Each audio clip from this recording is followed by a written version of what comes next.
Cumprimentos, estamos chegando para mais um Casos de Polícia, histórias por trás do jornalismo policial. Hoje, pelo canal 25 da NET para Curitiba e toda a região metropolitana e pela Central TV para o mundo. Cumprimentos a todos que nos prestigiam em Londres, na Inglaterra, em Portugal, na Austrália, enfim, por este mundão afora, o que nós contamos de casos de polícia, sempre com um convidado especial. Hoje estou recebendo aqui nos estúdios, digo com toda tranquilidade, nos meus 40 anos de jornalismo policial, uma das mais respeitadas peritas ou peritos criminais do Brasil. Muito respeitada, questionada, mas sempre muito responsável em tudo que fez. E mais um detalhe, nunca deixou de atender a imprensa de todo o Brasil da melhor forma possível. Doutora Jussara Joelkel, muito obrigado, boa noite. Obrigado por confiar neste trabalho nosso de jornalismo e chegar até o estúdio aqui. Muito obrigado, doutora. Eu que agradeço. Doutora, natural de onde? Curitiba. Curitiba. Quanto tempo como perito criminal oficial do Estado do Paraná? Eu me aposentei agora há 2 meses atrás, 37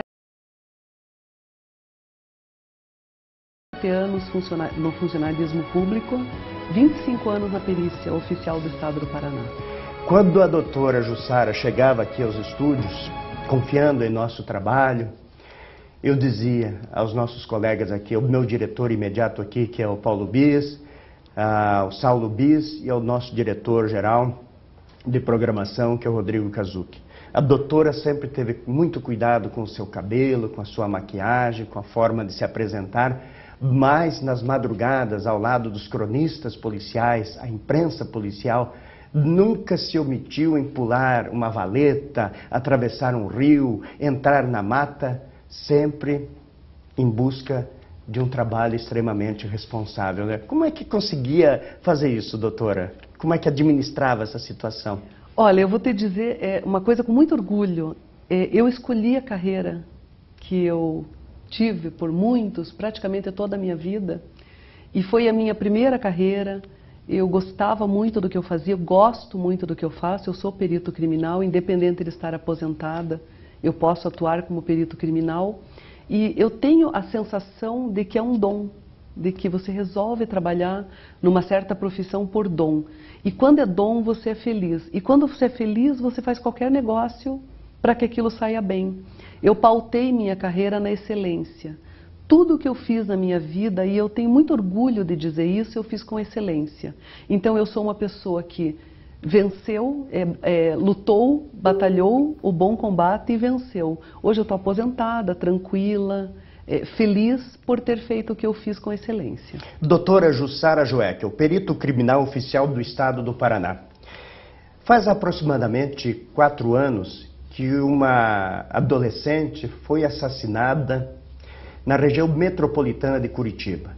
Um caso que tomou conta do mundo através da internet e as emissoras de rádio e televisão divulgando amplamente. É o caso Tainá, esta garota. E a doutora Jussara Joelkel trabalhou neste caso e muito, sempre com muito cuidado, muita cautela, foi questionada, deve ter enfrentado alguns problemas nesta investigação. E depois disso a doutora Jussara, não vou perguntar agora, mas não sei exatamente porquê, nunca mais deu entrevista. Nunca mais abriu espaço para que ela fosse entrevistada, principalmente sobre esse caso Tainá. Ela preferiu recuar. E ela, que sempre atendeu bem a imprensa, ela continuou atendendo bem a imprensa, mas pedia desculpas aos conhecidos da crônica policial. Olha, eu prefiro não falar. Então você que nos acompanha por este mundo afora, através da Central TV e o canal 25 da NET, depois de 4 anos, a doutora Jussara decide falar. E me sinto um privilegiado neste momento, de poder contar com a confiança desta profissional e depois de 4 anos, calada, diz, eu vou te dar uma entrevista. E está aqui a doutora Jussara. Por que se calou durante 4 anos, doutora? Depois desse caso Tainá. Olha, tem um início essa história. Esse caso Tainá, ele aconteceu quando a garota desapareceu, que foi numa terça-feira. E houve uma polemização muito grande em cima desse caso e a garota estava viva, porque quando ela desapareceu, ela estava viva. Sim. Ela não desapareceu morta, ela desapareceu viva. Ela passou uma mensagem para a mãe. E eu quero só abrir um parênteses aqui e dizendo que não tem explicação, é inaceitável que se mate uma jovem, que se mate um adolescente. É inaceitável que se mate o ser humano, mas nesse caso, nós mulheres, nós tomamos peito com relação a isso. Morreu uma adolescente, morreu uma jovem que estava no auge da sua juventude e que tinha muito pela frente. Então isso é uma coisa que nós, mulheres e nós como sociedade, não podemos deixar calado. Esse caso começou numa terça-feira, quando uma jovem teria desaparecido.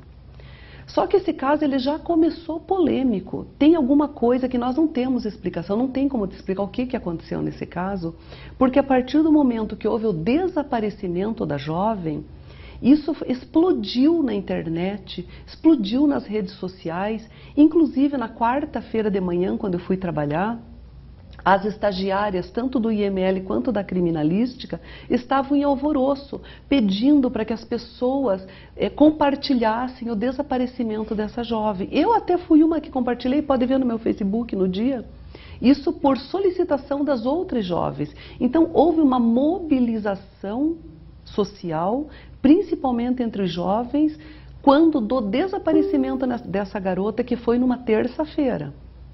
Na quarta-feira, houve toda essa mobilização na busca dessa menina que, ao que tudo indicava, tinha sumido, tinha desaparecido. Ninguém imaginava que tinha morrido, em absoluto. Na quinta-feira, na quarta de noite, inclusive, os rapazes foram presos, os possíveis autores de um determinado crime, que a princípio teria acontecido. 4 suspeitos. 4 suspeitos foram presos, e quando eles foram presos e confessaram que teriam matado a garota com requintes de crueldade através de um ato sexual, de um estupro. 4 rapazes teriam matado a garota através de um estupro. Na sexta-feira, e isso tudo a imprensa divulgando era inacreditável a agilidade com que se multiplicavam as notícias na época. Quem não sabe do caso, é só buscar as notícias na época, que apareceu em todos os rádios, televisão, nas mídias sociais, o desaparecimento e possível morte de uma garota. Que idade ela estava? Ela tinha 14 anos, ela tinha 1,74 m, era uma adolescente, mas uma adolescente grande, uma adolescente alta. Este fato aconteceu na região metropolitana de Curitiba, no município de Colombo, não é, doutora? Isso, da Alto Maracanã, né? Alto Maracanã, que é o bairro de Colombo, né? Isso. Quando nós fomos informados, e esses rapazes passaram a quinta-feira, praticamente o dia inteiro, procurando um corpo que eles teriam, através do relato deles, que eles teriam matado e enterrado num determinado terreno. Eles passaram o dia procurando, só que eles não lembravam onde que era. Só que nós já estávamos raciocinando da seguinte maneira: se eles mataram no dia anterior ou horas anterior, como que eles não vão lembrar onde foi que eles enterraram? Se fosse mas eram 4. Tudo bem. Foi contactado, inclusive, com os policiais da delegacia e orientado a eles que não adiantava procurar uma pessoa inumada, ou seja, enterrada, num terreno onde a vegetação era regular. Tinha que se procurar num terreno onde a vegetação fosse revolta, pela lógica, não precisa ser perito para entender, que você cava uma cova, tapa e coloca a vegetação em cima, ou não coloca, mas fica revolta a terra. Não foi nos dado atenção com relação a isso, pela equipe policial. E os rapazes continuaram procurando a quinta-feira inteira num terreno onde eles relatavam que eles teriam enterrado a menina. Na sexta-feira, após o almoço, foi encontrado o corpo.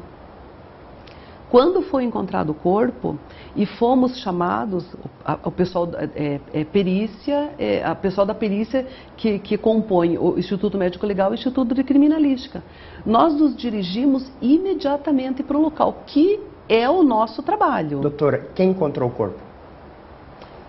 Essa é uma resposta que eu não sei te dar. Por quê? Num primeiro momento, falou-se que foram duas garotas que seriam amigas dela que encontraram o corpo. Num segundo momento, teria sido um menininho. Num terceiro momento, teria sido uma denúncia anônima. Mas em nenhum momento apareceu de que um dos 4 rapazes é que apontou o corpo? Não. Mas, eles não? Não, mesmo porque o corpo estava num outro terreno, numa outra rua, que tinha... Era uma rua sem saída, mas o início dela era na frente do tal parque de diversões, que era onde os rapazes trabalhavam. Mas esse terreno, ele se encontrava 200 metros distante do parque e 60 metros onde tinha um poço, num terreno em declive acentuado, abaixo do nível da via pública. Esse poço se encontrava a 60 metros de distância da entrada do terreno. Então, de certa forma, tinha uma certa distância do local. Pela primeira vez, o telespectador do nosso programa está tomando conhecimento de alguns detalhes através da perito criminal, doutora Jussara Joeckel, que trabalhou neste caso, um dos mais polêmicos, e que até hoje não se sabe exatamente quem matou esta moça. Bom, a doutora tem muito mais para nos falar e é um trabalho exclusivo do nosso programa, na confiança que ela tem em nosso trabalho aqui em Curitiba, que agora vai para o mundo. Doutora Jussara, a senhora acredita na inocência dos 4 rapazes, de acordo com a investigação? Olha, eu não faço juízo de valores e isso é inerente à minha profissão. O que eu acredito é nas evidências, nas provas científicas que nós temos. Então, das evidências, três detalhes importantíssimos da investigação não batem com a perícia. Levando-se em consideração que nós, peritos, nós temos condições de determinar tempo de morte de uma vítima, através dos fenômenos cadavéricos do corpo, que acontecem cada um no seu tempo e na sua hora, e nos indicam diversas características do evento da morte, da dinâmica da morte. Determinados crimes, só abrindo parênteses aqui, só vou dar um exemplo. Vamos supor que alguém chama você, eu já atendi várias vezes caso parecido, dizendo que foi um enforcamento.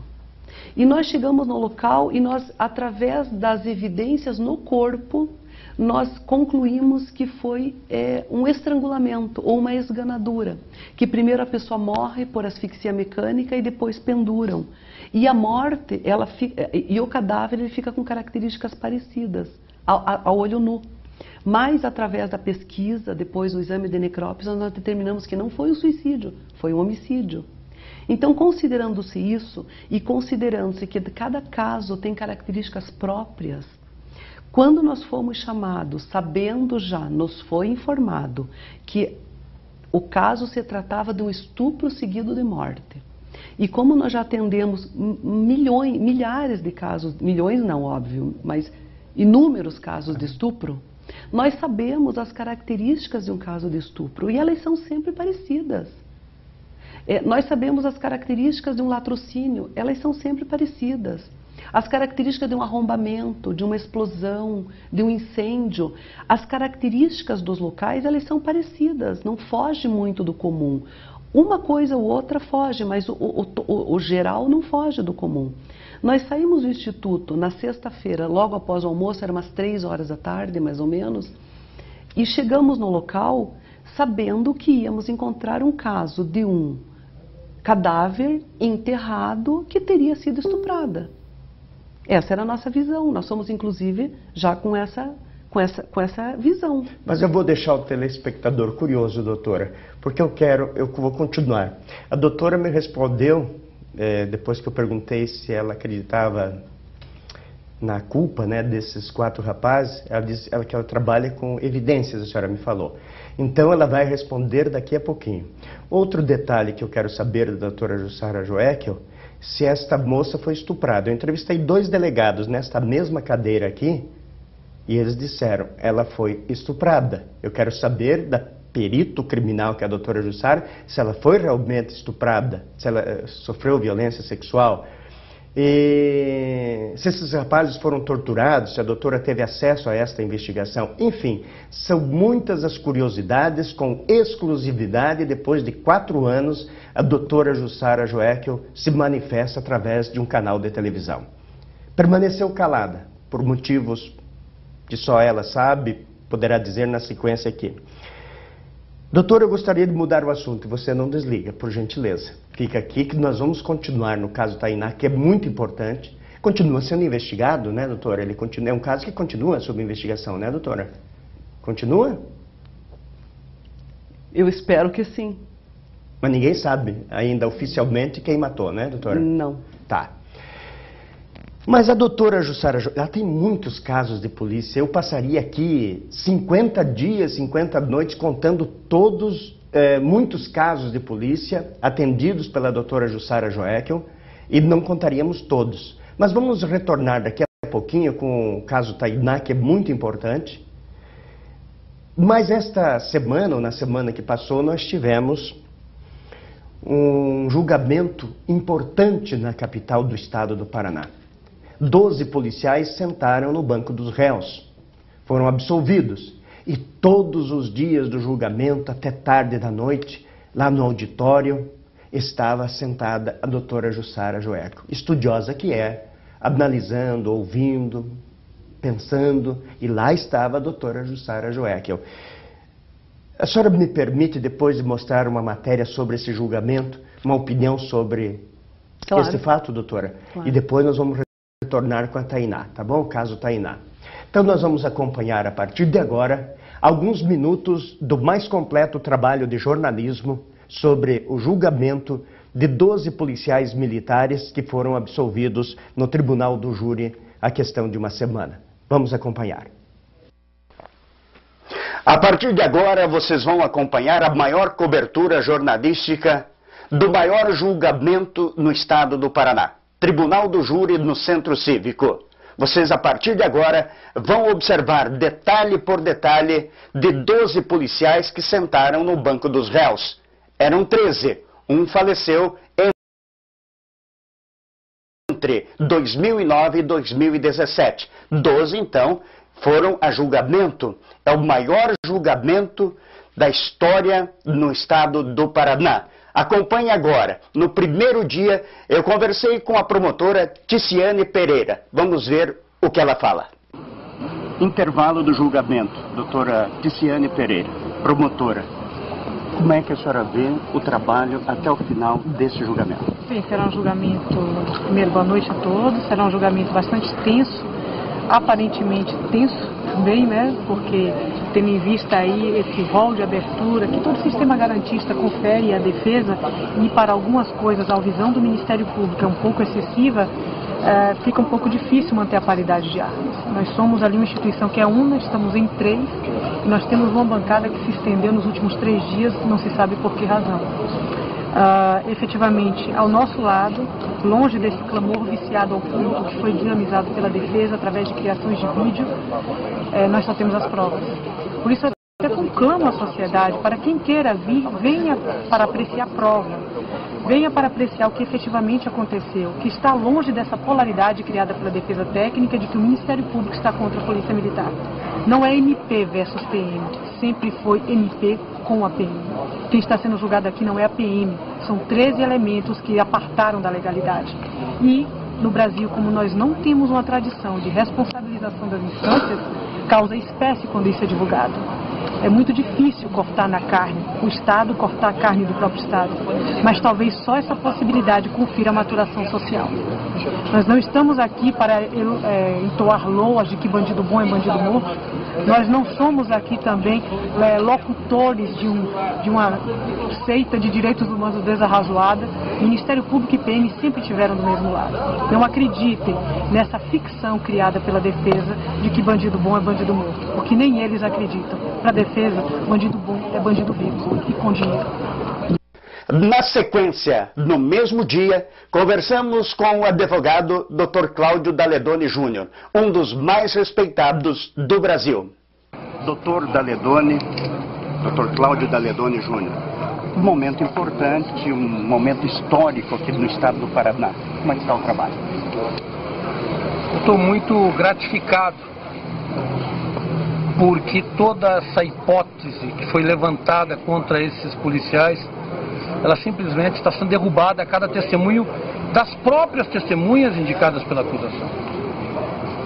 Essa impressão que eles tiveram está sendo derrubada e todos estão assistindo. O senhor assistiu aqui, isso é um fato que está ocorrendo e eu fico muito gratificado, porque isso não é o meu trabalho, mas isso é o reconhecimento que a Polícia Militar do Paraná é, sem sombra de dúvida, a melhor polícia do Brasil. E que aqui no Paraná, quem enfrenta a polícia vai ter uma resposta à altura. E que aqui no Paraná, os marginais não se sintam à vontade para enfrentar a polícia e para matar os nossos policiais. Aqui no Paraná, quem levantar o dedo contra a polícia, que levante com prova segura. E não com isso que eles estão tentando aqui incrementar e implementar e cunhar esses policiais como executores. Esses policiais têm honra, têm carreira, têm família, têm um nome a zelar e hoje a Polícia Militar como um todo diz: somos todos Rotan. Até isso, a indignação da tropa, a indignação da polícia está sendo posta em xeque. É um movimento natural. Nunca na história da polícia se teve uma mobilização tão grande, dizendo: não, Gaia, nós não somos um grupo de extermínio. Não, Ministério Público. Há um pequeno segmento do Ministério Público que embarcou nessa aventura jurídica. A Polícia do Paraná é a melhor polícia do Brasil.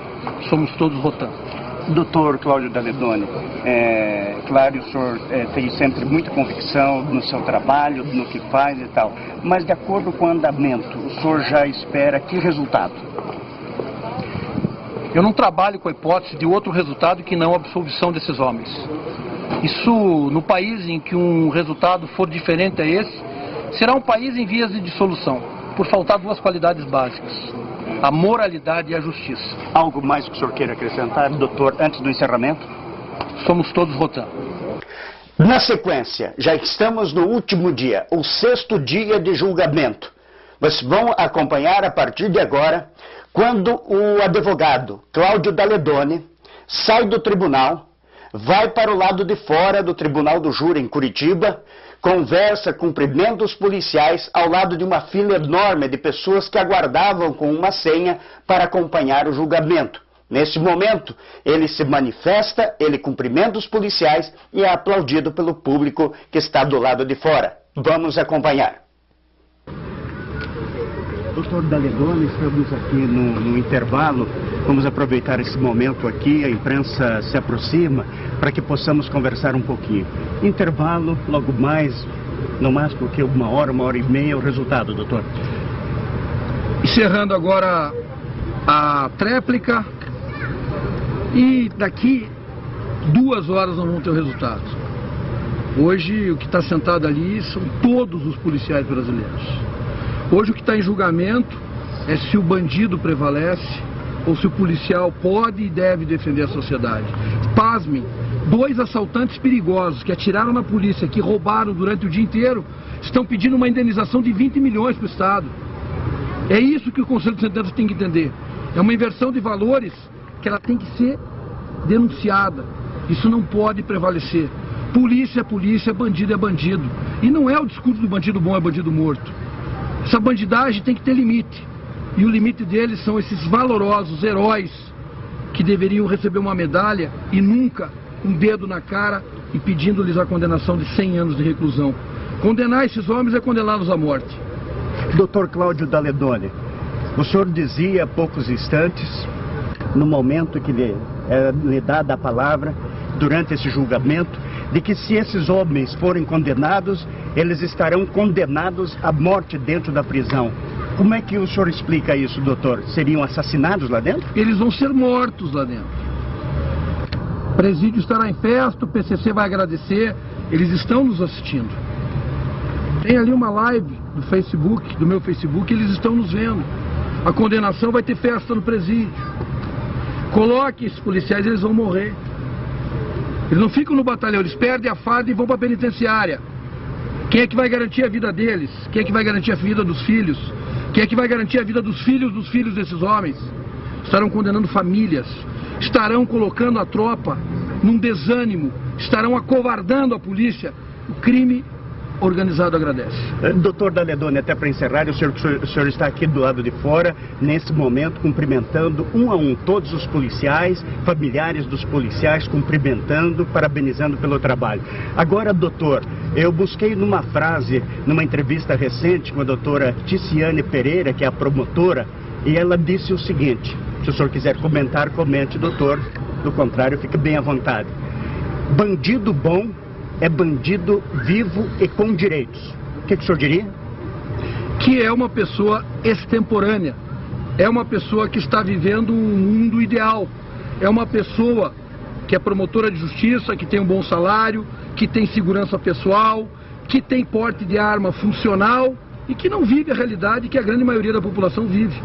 É um direito dela pensar assim, mas ela não pode condenar a polícia, ela não vai condenar a polícia. Se ela pensa assim, se ela vive numa bolha, muito bem, está certa ela, sorte dela. Mas a grande maioria não vive assim. A grande maioria compra um carro financiado, esses marginais vão e roubam. A grande maioria tem que pegar ônibus e são roubados. A grande maioria tem que ir para os seus empregos. A grande maioria dos policiais, por vezes, não podem nem usar farda. Então ela não reflete o que a comunidade sente. Bandido que enfrenta a polícia merece o revide. E se nesse revide eles tombam mortos, os policiais merecem não ser condenados, mas condecorados. Como o senhor disse recentemente, doutor, nesse momento o doutor Cláudio Daledoni é aplaudido por todas as pessoas que aqui estão nesta fila, aguardando por um espaço neste julgamento aqui no Tribunal do Júri, na capital do estado do Paraná. Você continua acompanhando a maior cobertura jornalística do estado do Paraná. Da história, o maior julgamento, 12 policiais no banco dos réus. Vamos agora ouvir novamente, já no último dia de julgamento, na última noite, a doutora Ticiane Pereira, a promotora. 6º dia de julgamento, são 12 policiais militares que estão no banco dos réus. Doutora Ticiane Pereira, ela que é a promotora. Doutora, na mais recente entrevista que fizemos com a senhora, eu guardei uma frase. A senhora disse que bandido bom é bandido vivo e com direito. Explica para o telespectador. Eu guardei essa frase. Mas ela não é minha, né? Na verdade, foi dito muito aqui, entoando essa grande cortina de fumaça sobre esse julgamento, de que a ideia existe uma dicotomia, uma polaridade entre Ministério Público e PM, que não existe. O PM sempre foi nossa parceira na atuação ao combate à criminalidade, nunca houve essa dicotomia. Agora, o que a defesa tentou trazer é a ideia de que a PM, nesse caso que a gente está julgando, atuou como uma espécie de na existência de um confronto de que se matou para não morrer. E isso não existiu. Nós provamos aqui com A mais B, com provas testemunhais, periciais, documentais e com a própria conclusão do inquérito policial militar. Então as provas são fartas, existe suficiência probatória. E o que eu quis dizer quando eu falei essa expressão, que não é minha, é o seguinte, que bandido bom não é bandido morto, bandido bom é bandido preso.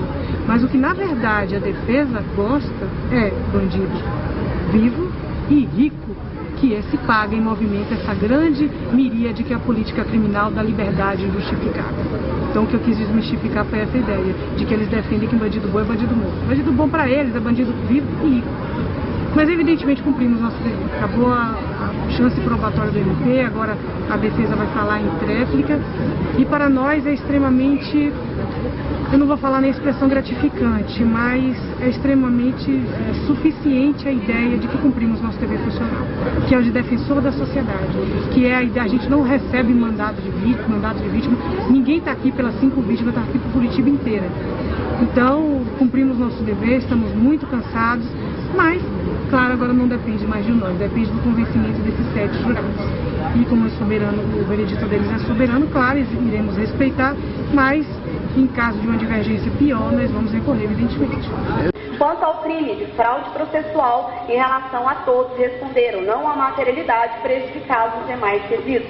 Assim, o Conselho de Sentença, por maioria, absolveu os réus pelo crime de homicídio triplamente qualificado pelo crime de fraude processual. E viva a Polícia Militar! Viva!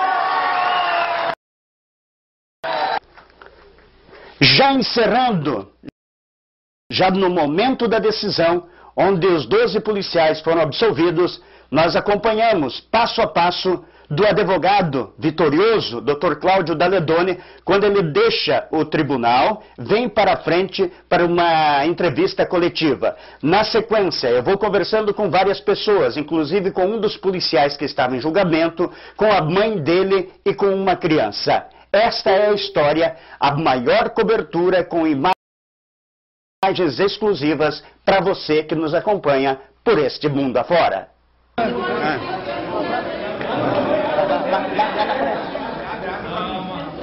Lá na frente. Melhor em campanha, 7-0. Deu tudo como esperado, doutor? Vamos lá, vamos na cor aqui, ó.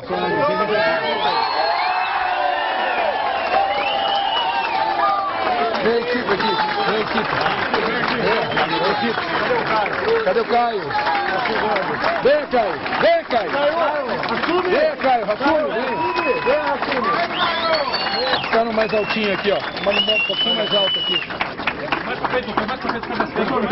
Mais pra cá. Advogado Cláudio Daledoni, o que foi determinante para que esses oficiais, para que esses homens da Polícia Militar fossem inocentados?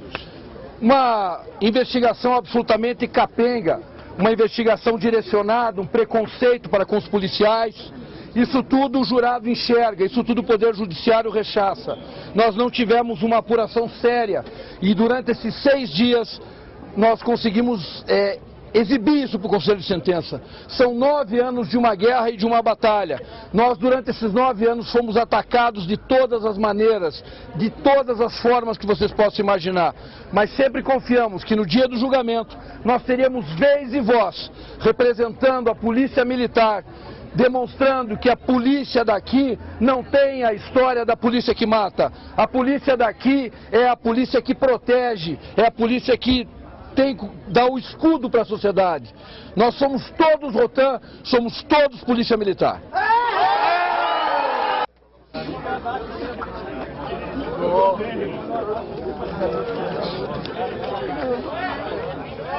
Chamando você lá, frente. Daledoni chamando você lá.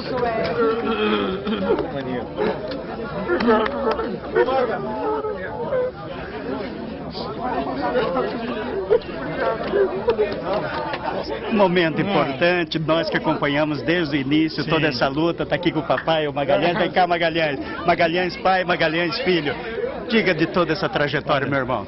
Eu vou falar que nem eu falei pro pessoal lá agora há pouco, a partir de agora, depois de 9 anos aproximadamente, é uma nova vida, vou viver de novo, voltar a viver. Esses 9 anos para você, o dia a dia, como é que foi? É sofrido, né? Família sofrendo, todo mundo sofrendo com isso, né? Meu pai aqui, ó, eu não tenho nem o que falar. Eu vou lá que o pessoal tá me chamando, conversando. Então, obrigado. Deus ilumine cada vez Amém, mais o seu caminho, tá obrigado bom, Magalhães? Aí, valeu. Magalhães, pai. Magalhães aqui. Aí, vai lá. Também é? Ele tá na polícia? Tá na polícia? Não, esse é contador. Magalhães, conta pra mim aí, o filho absolvido e mais 11, esse momento pra você. Ah, só felicidade agora, né? Nós estávamos 9 anos aí sofrendo junto com ele. Eu todo dia ligava para ele, via como é que tá, não queria tocar no assunto. Agora tá louco de bom. Jornal em Destaque, porque a verdade interessa a todos.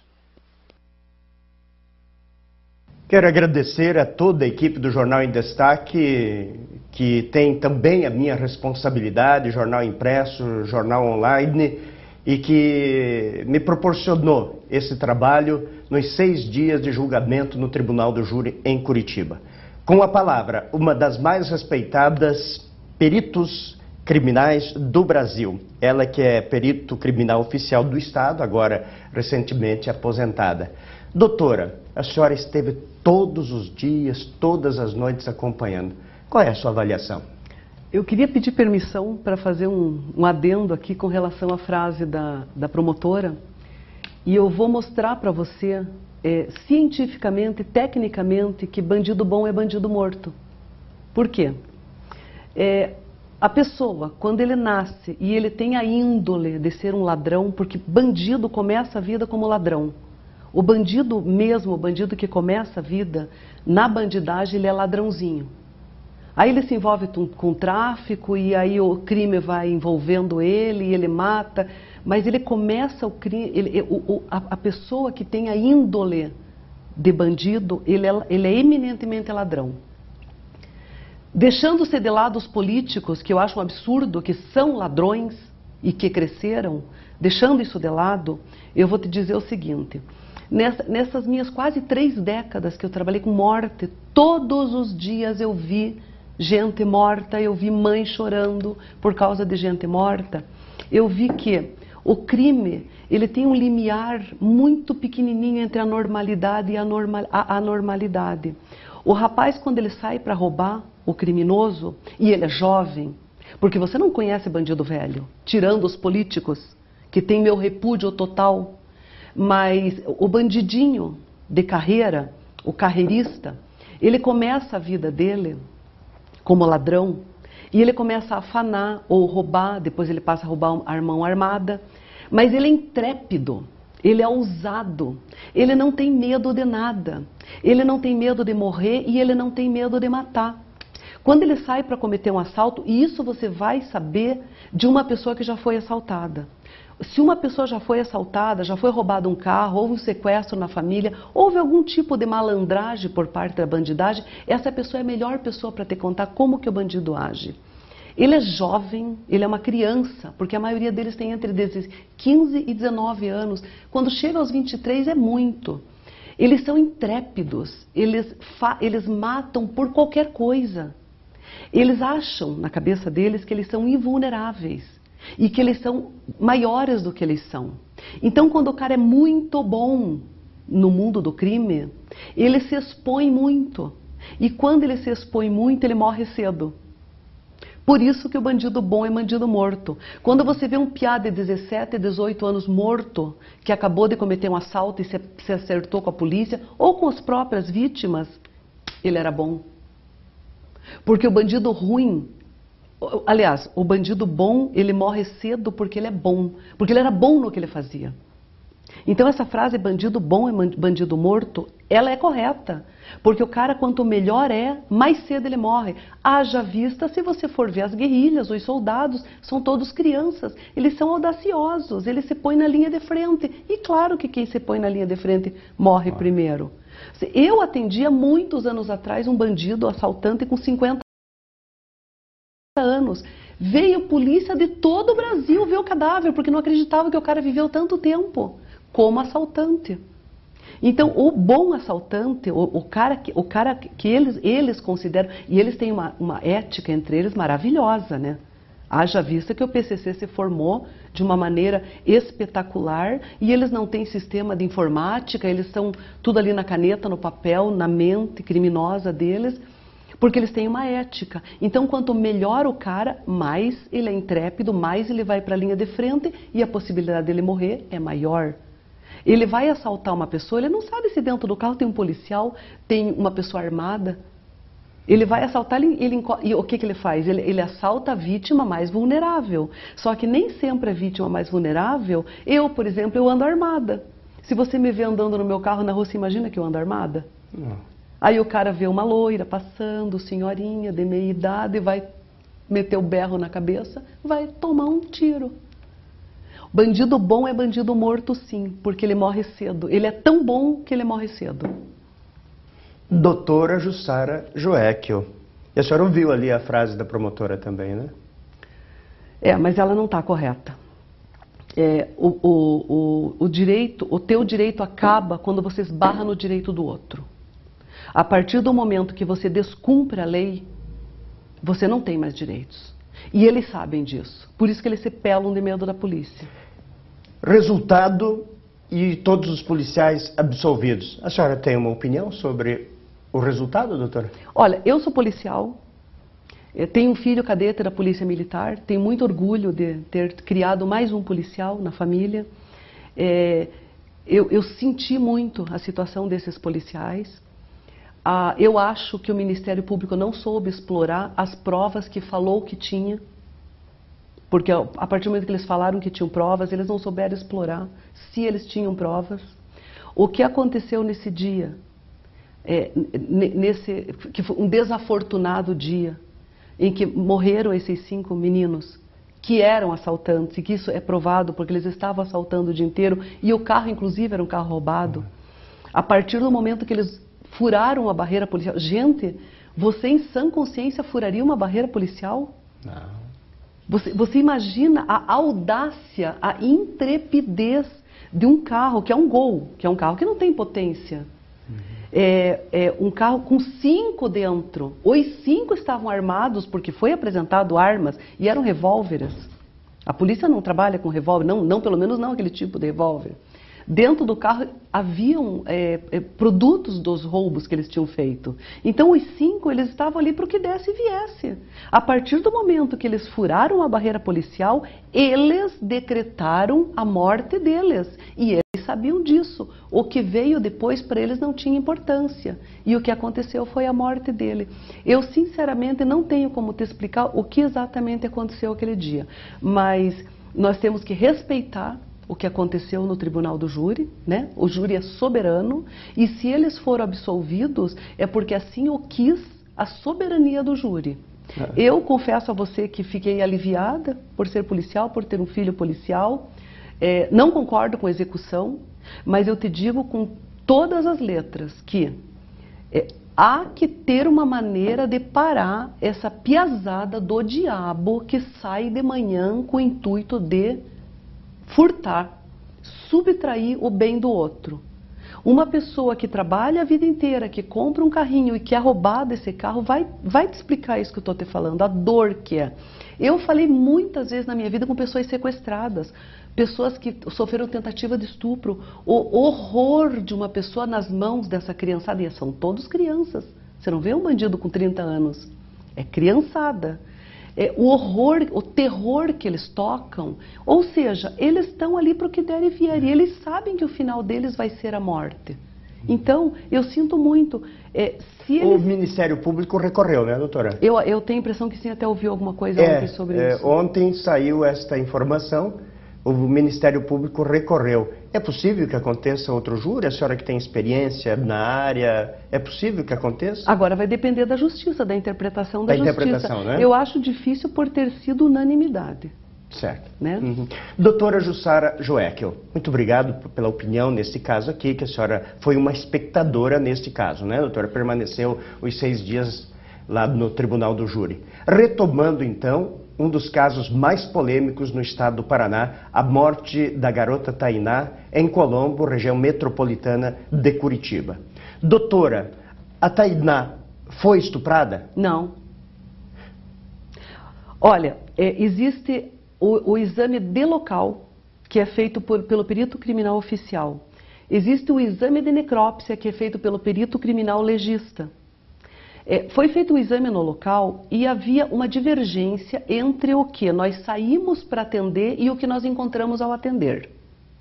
Nós saímos para atender e nos foi informado que havia um cadáver enterrado que teria sido estuprado.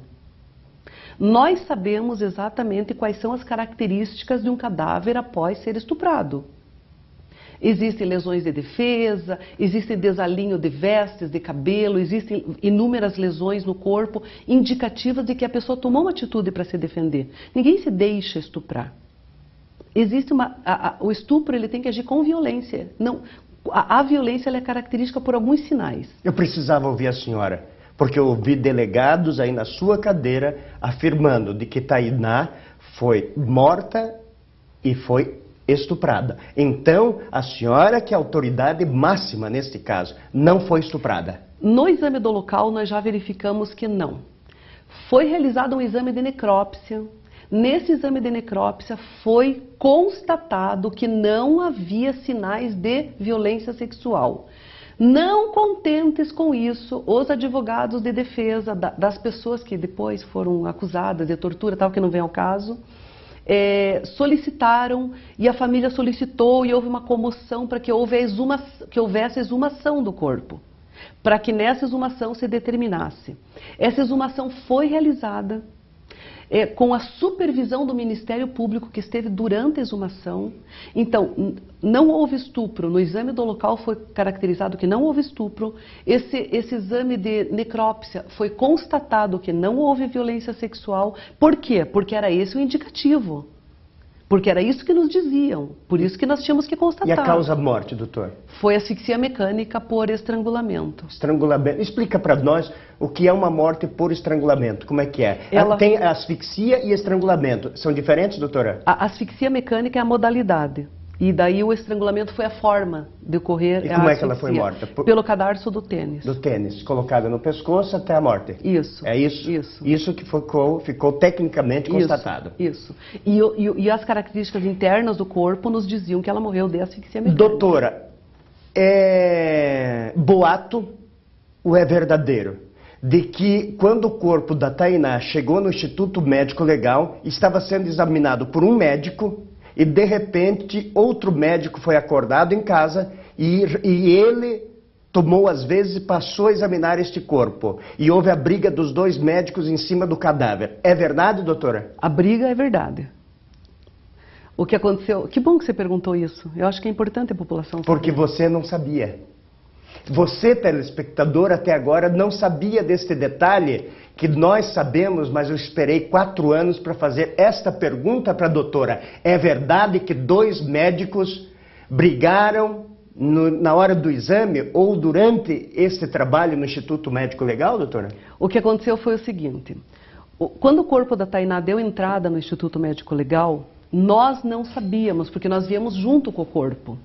Mas já se encontrava no IML o corpo de uma garota que deu entrada nas primeiras horas da madrugada e que teria sido vítima num posto de saúde, uma coisa nesse sentido. E a imprensa já estava comunicando este fato há algum tempo. Então, estava esse fato rodando o dia inteiro de que esse cadáver estava no IML e que não tinha sido necropsiado. Quando nós chegamos com o caso Tainá, o médico que estava de plantão provavelmente interpretou que era esse caso ainda.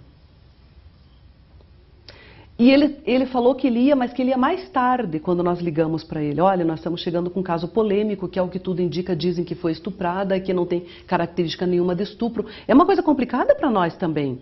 Imagine, você chega num local em que dizem que a pessoa morreu de um jeito. Você constata, você é perito, você foi capacitado para isso, você tem cursos, formação, estudo para isso.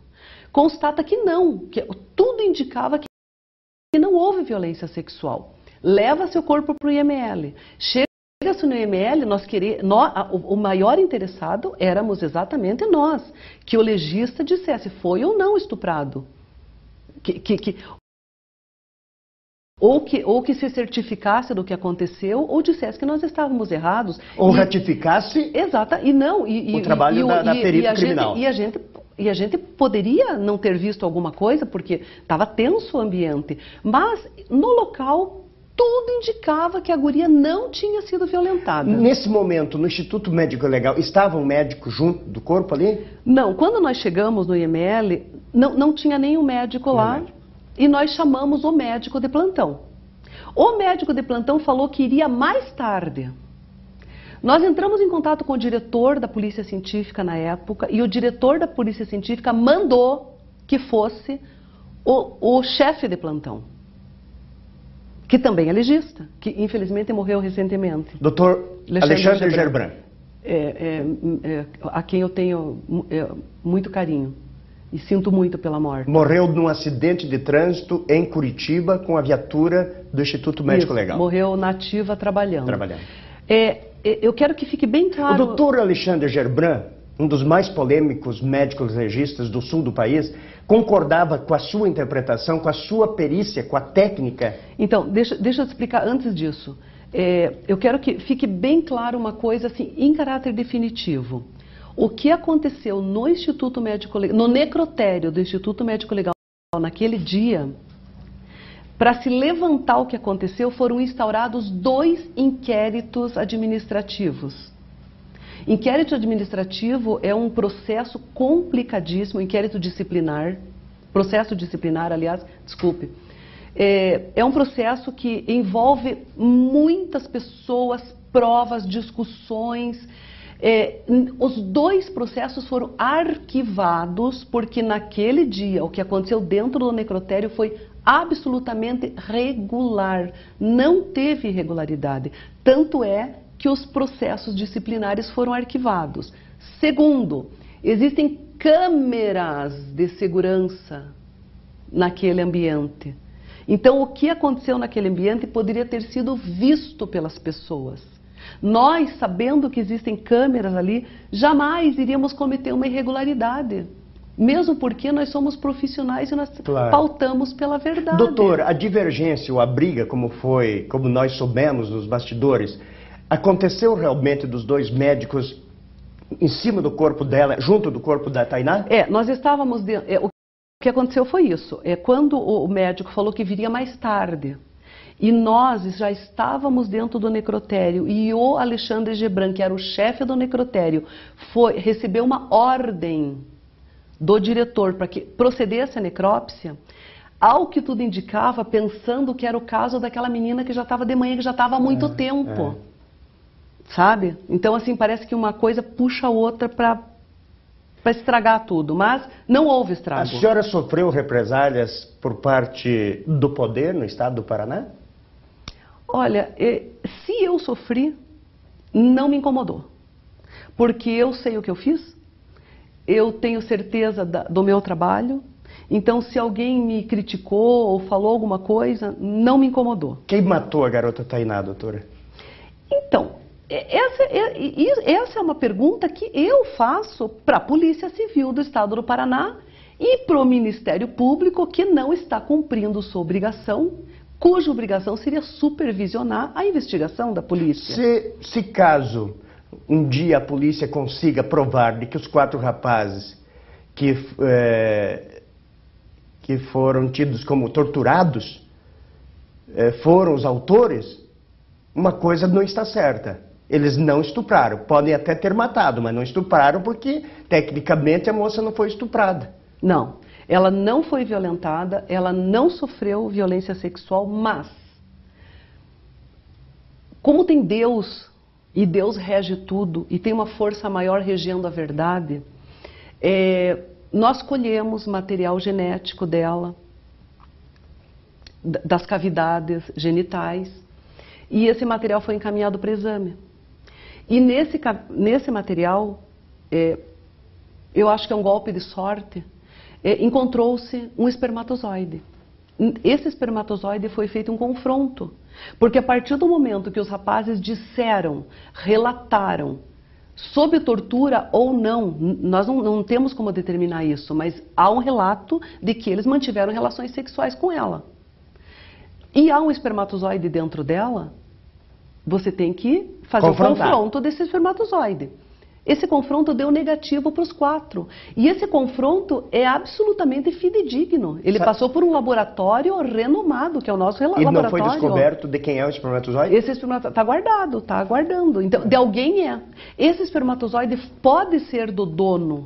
O dono dele pode ser quem matou a Tainá, como pode não ser. Mas quero que fique bem claro isso. Neste caso, a partir do momento que tratava-se pela exposição deles, de um crime sexual. Tratava-se de um crime sexual. Se trata-se de um crime sexual, o que nós vamos procurar no corpo? Evidências que tenham relação com o sexo. E nós encontramos um espermatozoide. Esse espermatozoide não era de nenhum deles, portanto, a partir do momento que não era de nenhum deles, eles foram retirados do local do crime, porque o criminoso ele tem que ter uma relação com o local do crime. E nesse momento a única relação que eles tinham com o local do crime era o relato deles. E assim continua a dúvida e a investigação. Ninguém sabe até hoje quem matou a garota Tainá. Eu disse a vocês no início de que nós ficaríamos aqui 50 dias e 50 noites contando casos de polícia com uma das mais respeitadas peritos criminais de todo o Brasil, a doutora Jussara Joeckel. O programa chega ao fim. Eu estou pedindo aí ao meu diretor-geral, que é o Rodrigo Kazuki, eu sei que eu vou estourar 2 minutos aqui do horário, para que eu possa encerrar de uma forma digna com esta mulher que representa muito, muito a segurança pública do Estado do Paraná, a doutora Jussara Joeckel. Doutora, assim, em resumo, só cite o caso, porque eu quero convidar a senhora outras vezes, os programas aqui agora vão começar a chamar a senhora, e nós abrimos esse leque aí de entrevistas, né? Qual é o caso que mais marcou de uma forma ou de outra na sua vida profissional? O que é que chocou, ou enfim? É um caso que chega a ser hilário. Foi o primeiro caso que eu atendi. Primeiro? E pior, eu só lembrei dele 20 anos depois, pelo tamanho do trauma que aconteceu no primeiro caso que eu atendi. E quando eu lembrei, porque todas as pessoas perguntam, lembra do seu primeiro caso? É como te perguntar, lembra da primeira namorada? Você pensa, mas será que foi? Aí eu comecei a pensar e não lembrava. E recentemente eu lembrei do primeiro, recentemente não, já há algum tempo, da comédia, dos bastidores do meu primeiro caso. Então, tem realmente os bastidores da perícia. Mas o que foi, doutora? Foi um caso de um enforcamento. Enforcamento. E o que é que chamou a atenção? Por que marcou? A senhora se assustou, né? Foi. A perito criminal, uma das mais famosas do Brasil, se assustou no primeiro caso de atendimento. Muito, a ponto de ficar traumatizada e não lembrar nunca mais. Se assustou do cadáver? Me assustei da situação toda. Da situação toda. Doutora Jussara Joeckel, esta é a sua câmera. O que mais a senhora gostaria de acrescentar depois de permanecer calada por 4 anos e me dar essa satisfação de falar pela primeira vez depois desse período? Na verdade, não é nada muito interessante. Eu permaneci calada porque eu fui calada. Mandaram eu calar a boca. Eu recebi uma ordem direta da minha chefia que não era mais para eu falar com a imprensa.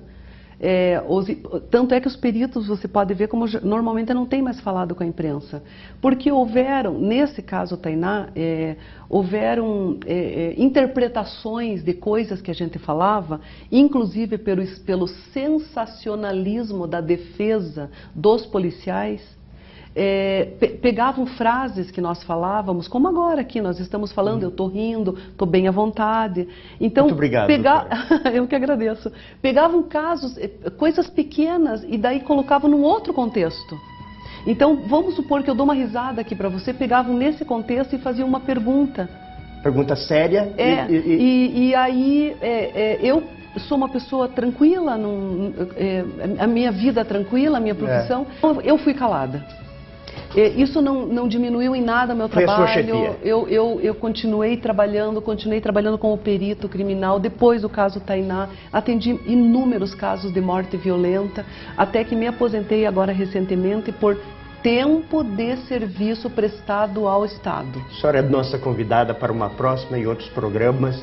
Doutora, me aperta a mão. Eu agradeço. Doutora, quando eu digo para a senhora, muito obrigado. Quando eu digo felicidade, saúde para a senhora, para todos, é de uma forma extensiva aos seus familiares também, viu, doutora? Amém. E muito obrigado por tudo que a senhora representa a todos os jornalistas, a toda a imprensa, que a senhora sempre muito bem atendeu. E não só os jornalistas, a população de uma forma geral sempre foi muito bem atendida pela senhora, doutora. Obrigada. Muito obrigado, doutora. Saúde, sucesso, sorte e muita paz. Até a próxima.